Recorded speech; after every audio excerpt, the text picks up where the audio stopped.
How's it going, everybody? This is Andy Timmons speaking to you from Dallas, Texas. I'm on location at Crystal Clear Studios. We're shooting some promo clips for our new Andy Timmons Band plays Sgt Peppers CD, which hopefully by the time you see this will be available, whether online or at your local shops. And we're talking about various components of tone. I've talked quite a bit online about my Mesa Boogie rig, all the various guitars and components. One thing I haven't mentioned and would like to bring up today, and it's a very important, oft overlooked component, being your guitar pick. And of all the things that I'm using, the thing that I've used longest is this particular pick. It's made by the Dunlop Company, and it's a Tortex material in a 1.14 millimeter. So it's a smaller pick with a sharp point, but it's very thick. I was introduced to them by a great friend of mine and a wonderful guitar player named Amit Chatterjee, as I was teaching guitar at Sunnyland Music down in just south of Coral Gables, Florida, where I went to school.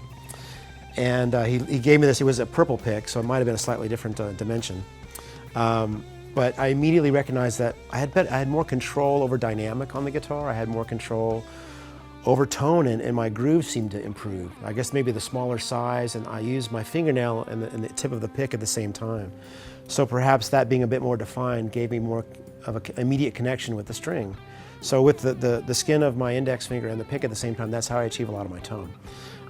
So ever since that time, I keep coming back to this pick. I've used a variety of other things from time to time, one being the Dunlop Jazz III, which they made in a slightly larger form for a while. I think originally for Buckethead, but I managed to get a hold of some of those. So the Jazz III XL, it's a nylon pick, whereas this is Tortex.